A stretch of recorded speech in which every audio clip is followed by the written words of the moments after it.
and my story you shall hear. I was born in 1770, the oldest of 3 children in a musical family living in Bonn, Germany. My father and grandfather were both magnificent musicians and splendid singers.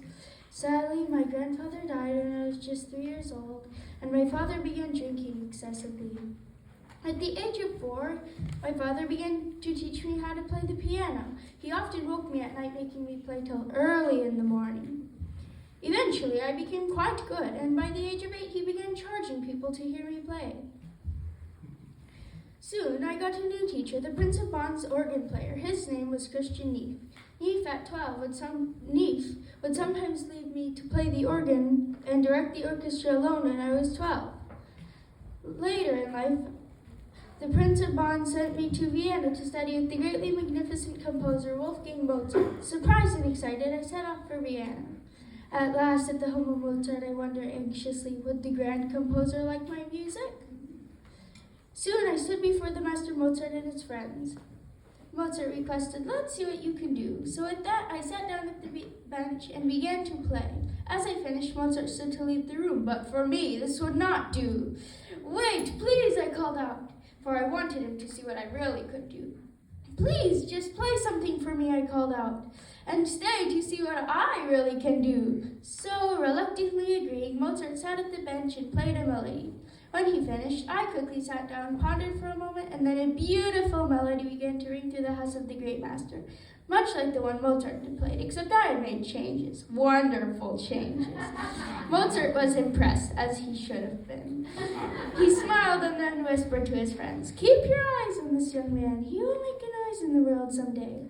However, before my official lessons with Mozart began, news came to me that my mother was horribly ill. Alas, when I returned home to Bonn, my mother died. Soon after, my baby sister died. Thus, my father proceeded to drink more than ever. Under the circumstances, I became head of the Beethoven family. A very big task indeed it was. From paying the rent to making sure my younger brothers Casper and Nicholas were not getting into mischief. Oh, and then there was father. I had to keep an eye on him too. I returned to Vienna in 1792, and unfortunately 7 weeks later my father died. Following the death of father, Casper and Nicholas joined me in Vienna, and though the great master Mozart had since passed away, I was given another privilege, studying with yet another great musician, Joseph Haydn. Later in life, I began to lose my hearing, sadly just as I was beginning my greatest work. So frustrating.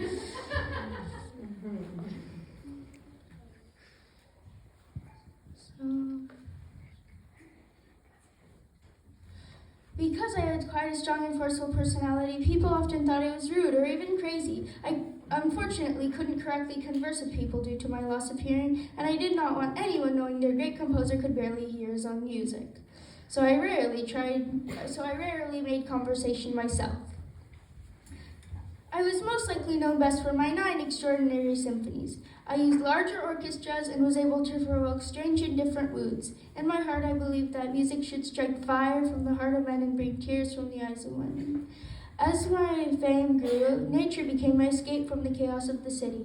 In fact, it was the only place where I could be truly happy.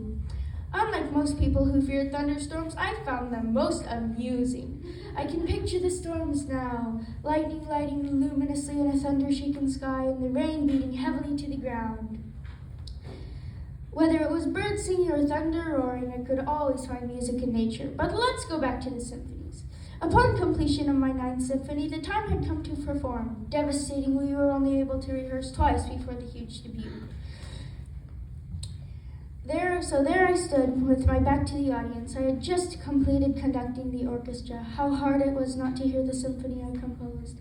Since I couldn't hear, I did not even know when it was over. Okay, that was a joke. Of course I knew when it was over. I was conducting. However, I still could not hear. One of the singers turned me to face the audience. They were cheering and shouting, at least I think so. You know I couldn't hear, but they looked excited. Furthermore, you should be excited and very honored to have heard me play just now. You know, Prince Karl Lichnowsky once asked me to play, to which I replied, "Prince, what you are by accident of birth. What I am of myself. There are and there will be thousands of princes, but there is only one Beethoven."